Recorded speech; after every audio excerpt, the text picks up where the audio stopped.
Good afternoon, Crystal. How are you, ma'am? I am good, and you? It's Monday. Whew, it's Yeah. a Monday. I don't usually say this, but it's a Monday. Well, I'm so happy to be hanging with you today. I always enjoy our conversation, even though we have just the half-hour format now. I still really like what you've got to say and all that kind of good Oh, stuff. cool, cool, cool. So today we So, got a good yeah. conversation. Roth and Versus traditional. traditionals. Yeah, I didn't tell you that. That's one of my big boogaloos, but it is. It is. It really Okay. is. Um, yeah. So, how about if I read your bio and then we can jump right into it? That How's that? sounds good to me. Okay. Hello, everyone. Thank you for joining us, and please welcome my friend and colleague Crystal Mitchell. She is a business coach and consultant. She's the CEO of Mitchell Business Solutions, co-director of Recycling Black Dollars. She's the co-host of The Business Zone with Crystal and Gilbert, a weekly online radio show, another weekly online radio show. She's an instructor at Mount San Antonio Community College, a certified network for teaching entrepreneurship instructor, and a QuickBooks Pro Advisor financial strategist. Hello, Crystal. Welcome aboard. Hello. Thanks for Good to thanks be for coming. here. All righty, so we've got an interesting thing to talk about. As I mentioned at the top there, this is one of my favorite subjects. That is Roth versus traditional, and it is because I think it's so personal. So, have you encountered the Roth versus traditional debate? No, I have not. I mean, most of my folks are business and entrepreneurial, so most of them have a Roth, Uh-huh. um, and not necessarily. They may have had pensions and 401ks in their previous if they were ever in corporate America. But pretty most of them, that's the really the only vehicle they can have because their businesses are so small, they can't afford the 401ks, and it's only them. Yeah. Oh, so they have a Roth IRA, is what you're saying. Yeah, they have a Roth IRA. I see. I see. Hmm. Well, be that as it may, Okay, okay, it is one of my big boogaloo things. I don't know okay. where I got that word. Please don't repeat it. It's But cool. something like that. Thank you. So the big decision with regard to the Roth or the traditional IRA is which one's going to be best for me, right? Hmm. So the basic ground rules, as you probably know, is the Roth IRA is something that you can invest in, and I'm going to sort of mix Roth IRA and Roth 401k Roth account together. Um, Okay. so we know that if one of those accounts has the word Roth in front of it, that means that a person can invest after tax dollars. And the benefit of that is that those monies grow what we call tax free, which means when you go to pull them out, as long as you follow the rules, um, account has to be open. You have to start your account 5 years before you decide to pull money out. And Hmm. if it's a K plan, over 59 and a half. But if you follow the rules, then you can pull the money out without paying taxes. And for a lot of people, that sounds really good. They love the idea of not paying taxes. And I can't say that I blame them. The traditional IRA is what we're used to. That's the one where you put your money in on a pre tax basis. The money grows what we call tax deferred. And when you reach your years of retirement and you want to pull those assets out, as long as you follow the rules, basically being over 59 and a half, Hmm. you can pull those monies out with no tax or but you still have to pay the tax. Pull the money out, but you have to pay the tax. So in the Roth situation, follow the rules, no tax when you pull the money out. In the traditional situation, you follow the rules, you're going to pay taxes on that money. So here's Hmm. um, the classic scenario. And I stole this off of the web from a very famous commentator on people's finances. I'm not going Hmm. to say it. He may not like me, so I'm not going to say who he was, but he's a very famous guy. Okay. He says you take a 25-year-old, you put $200 a month into their retirement account, adds up to about 96K. So you got $96,000 growing over a time period of 4 years. Now, if everything is right and the market does what it's supposed to do, that could conceivably shoot up to about 2.5 million. So, first of all, we want to say to folks that if you've decided to make a contribution to your 401k or your Roth IRA, good on you. And saving for your retirement is awesome. And it can really pay off if you do it right. So this is a person putting $200 a month into their account for 40 years. That doesn't seem like a lot of money, but over 40 years, you've got some time for compounding. That's why they call compounding the eighth wonder of the world. Okay. If you happen to put that money, make sense? Are you with me? It does. Yeah. So if you happen to put those monies in a traditional IRA or a traditional 401k, then you will, when the tax man comes, you'll be taxed on everything that you pull out, even if you follow the rules, everything that you pull out, except your $96,000 that you put in. Right? So not a bad way to go. Not a bad way to go. It was interesting this weekend. I saw somebody post something, and actually, this I thought was a pretty a good idea. Someone was asking, should parents charge their children rent? And so somebody was asking this, and so in the comments, one of them said, no, they actually should take that money and invest it for their kids' retirement.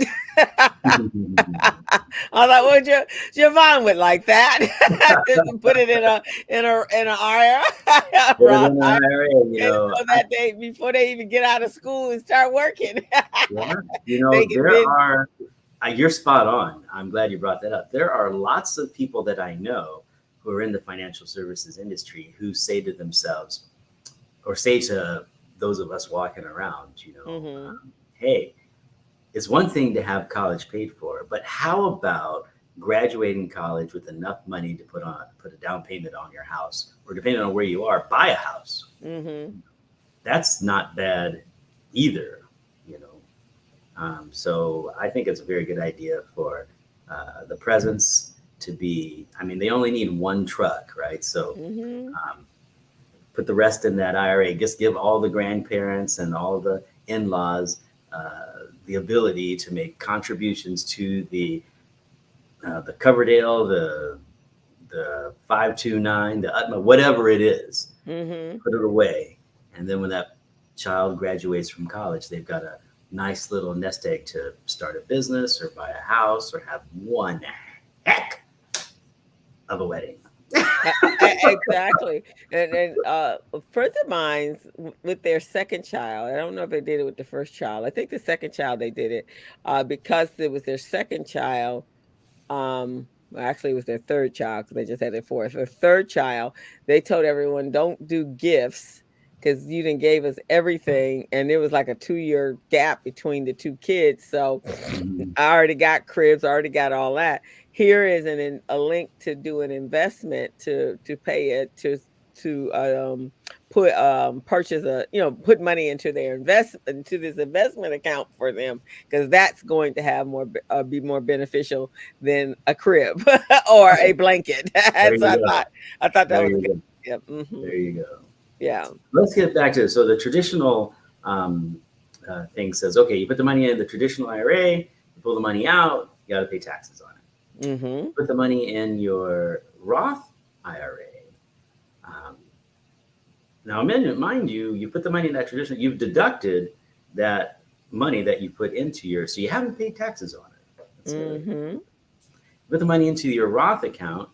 You pay the taxes up front, but when the tax man comes at the end of when you become retired, then you don't have to pay taxes on the money that you pull out of that. And most people really like that idea. And if you do the numbers, then it's pretty apparent that not having to pay taxes, the accounts are going to grow the same, right? They're going to be in the same investments. We're making this pretty simple. So the accounts are going to grow the same. So if you pull money out of the Roth, that seems to be a better deal for most folks. They don't have to pay taxes. And admittedly, most financial advisors will tell you that you don't have to pay taxes, but they will sort of sneak in, and we know taxes aren't going down. Right? So taxes only go up, unless we run into another Ronald Reagan, I guess. But I guess that's a discussion for another time. So taxes kind of go up, right? Yeah. But I think it's really good now. What I wanted to spend a little bit of time on is let's talk about why individual situations could differ dramatically from the one that most people say, which is we have equal amounts of money going into either account. Which one is going to be good for you? And every time I see an example, it's like that.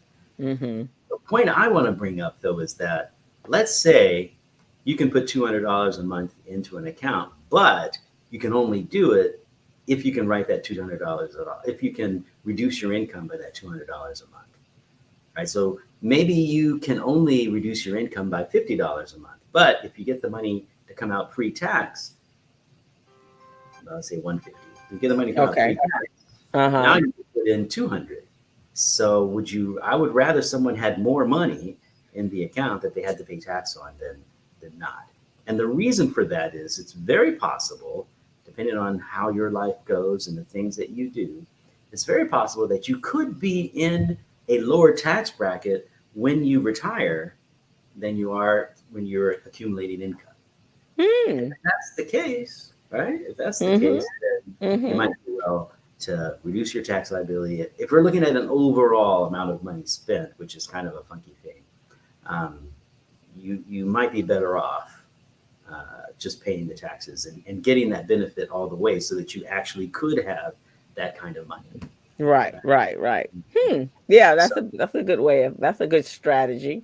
Yeah, it really depends on how you run your life. Now, I know some people that are going to get trust funds when they retire and they're going to get money and da-da-da. And so for them, the Roth is pretty much a no-brainer, right? But for those of us who are regular folks who are just trying to keep some income, we may be in that situation where, we're not working, we're not making any money, right? We're only living on Social Security, let's say. Right? No one, of course, in this show or watching this show is in that situation, but who cares? Because we're all we'll have loved to have had a trust fund, but yeah, okay. So that's the deal there. Now, in the article that I was reading, the author suggested that, if you're going to put $200 away, that, it doesn't matter if it's pre-tax or after tax. And that's where I really wanted to take this particular article to task, because it makes a big difference to some folks. If you're going to pull out $100 and it's only going to cost you $75 because of your tax bracket, that's a big amount of change that you're able to put in there, and you're able to get the benefit of it. And like I said, I'd rather people had more money to choose from that they had to pay taxes on than not, especially if they're going to be in a lower tax bracket when they retire. When they retire, yeah. That's it. So again, I didn't say it, but I think the best thing for anyone to do if they're thinking about investing in the Roth section of their 401k or the Roth section of the IRA, number one, remember that most of us as financial advisors suggest you do both. And up until this year, all the monies, if you were investing in a 401k plan, all the monies that you invested in the plan, you could do Roth or pre-tax, but your employer was obligated to match in a pre-tax way, right? The CARES Act, this most recent one, actually changed that rule so that the employee would have the opportunity to decide if they could get their contributions matched by Roth contribution from the employer. Now, before you go off and say, and I got people calling, the IRS pulled back on that particular statement because they couldn't figure out, and nobody has figured out, who's going to pay the taxes and when they're going to pay the taxes. So as it is right now, just for right now, if you put money into your 401k plan, Mm-hmm. and your employer matches, the employer Mm-hmm. is going to match in a pre-tax way, or Right. pre-tax dollars. And so there you've got both, which is, I think, a pretty good way to go. And then when it comes to the Roth IRA, well, then that's up to you. If you like, and what you think your tax liability is going to be, or what you think your tax bracket is going to be once you retire. You know, if you're looking at having 800 or 900K in retirement, and you're looking at collecting Social Security, and you've got some rental income and stuff like that, well, Roth's probably a pretty good idea for you. But if you're barely scraping by and you're thinking I can barely save up 4 to 5, 50, 60,000 a year, or 50 or 60,000, and Yeah. and I'm pretty much gonna be living at that poverty level, and maybe that's okay because your house is paid off and your car is paid off, and you're pretty healthy, and life is pretty good for you. If that's the case, um, then perhaps a traditional will be better for you because you get to put away more, and you get a benefit now that helps you to put away more. Right. Yeah, So for the that future. Yeah. comments. Yeah, for the future. And it's so, like right now is, our economy is up and down and up and down and up and down. It's so erratic right now. And depending on where you live in this beautiful country of ours, everybody sits differently Hmm. because, things are not going down. I was just reading, about especially the state of California, the expenses just keep going up and up and up. So makes a big difference. It does. Where you live makes a very big difference, and Mhm. how you live makes a very big difference. My mother used to tell me it doesn't matter how much you make. What's really important is how much you spend. And so you have to really be cognizant of that, I think. Yeah, exactly. Yeah, because it's not. Yeah, it's a different thing for every different people. Most definitely. Yeah. Some people have different needs. If you have small people living with you, that could be different. Then, coming up with a couple $100 could be dramatically more difficult unless you get some help from the government with a little, little, little, little tax deferment in your paycheck. Uh, Mhm. and then for some folks, oh, that's easy. So, that's cool. One of the things that I really liked about this article is that it suggested that someone put $200 a month in a retirement plan at the age of 25. So if we could go to the hospital and around the countries, and just say to people, 25 is when they want to start pulling money out. Start teaching them now that at 25, they can start pulling this out, take less risk, put less money in, and still have a nice little nest egg at the end. Can you imagine? We could create a whole new industry if everybody started saving money at 25. I think so. I Yeah. think so. And a lot, and especially today, because just think about it. A 25-year-old, unfortunately, is living at with parents right now. Some of them are, yeah. Yeah, some of them. So 25, 200, what did you say? $200, right, a month? $200 a month, yeah. That could be that's actually a good strategy for young people right now, especially if they haven't moved out, um, and they're working. Even a minimum wage job, being that they don't have to pay for anything other than their gas. Some parents make them pay for their insurance, but most of the time their cars are being paid for. So $200, let's say you make $1,000 a month, $200 is not bad. Doesn't seem bad to me. Of course, I wouldn't mind somebody giving me $200. Well, of course. The extra Yeah, every I month mean, would work. But yeah, but I think that's a good mindset to instill in children. yeah, Um, and I know a lot of parents, when kids get gift cards and so forth, they take it and invest it for yeah. them. I Or love the way this article said the $200 a month over 40 years. mm, It's there, 40 years. That's $96, $96,000. But the real kicker to that is 2.5 million in the market. Now, we can't guarantee that, and some folks are going to be a bit more conservative, but let's say a decent market's going to get you that. So, even if it wasn't 2.5 million, let's just say it was 2 million. That's serious. Oh, that's Cash. some significant stuff. If at a young age you could do that, because at that young age you don't have the expenses that you would have, you know, when you're in your Yeah. 40s and your 50s and your 60s. hmm And the key is start young and start small and keep it going. And when you get older, you don't have to increase your risk or the amount of money that you're putting in. The problem that we as Americans have now is that we wait so late to save for retirement. So most financial advisors suggest that most Americans save 10 to 15% of their income in order for them to catch up to where they ought to be, because they don't start until their 30s and 40s, right?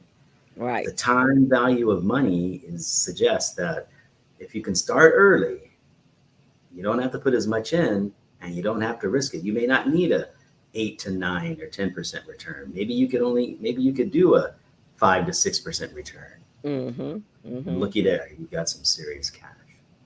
But like So, I think I mentioned to you when we first started this, you know, when you're coming into a company and they happen to have, you know, a retirement plan, 401k, you know, you don't even hear it. I mean, it's because you don't even think about what retirement looks like right. at 21, or by the time 25 is about the time you're just you finish college. Some cases, some people have gone straight on for their a master's degree, and that's about the time you're going to start making some decent money at 25 Sure. on an average today. Yeah. And so if that conversation could be had before they started that, and they would, excuse me, they would be in tune to that when they went to their job, then they would think of that differently. Don't you think? I think you're spot on. And I think, Mhm. we talk about, um, I know the cards and letters are going to come now, but we talk about what does love look like, because it's a many faceted thing. And I think Mhm. preparing your children for retirement is a pretty cool thing. It's one thing to prepare them to be a basketball star, which their chances of making it are slim. Not to suggest that somebody shouldn't do that, Right. but to prepare them to be financially secure in their retirement years, that's a very, very nice gift. Yeah. And, instilling within them, putting a couple $100 a bucks a month away for this thing that may happen and may not happen, I think is really, really important. Mhm. Yeah, I And think so. I think that, you know, when, yeah, especially in today's age when things are so volatile. oh yeah, Yeah, teach them early. yeah. Okay, Mhm. so that's our time is pretty much up there. That was the subject. Okay.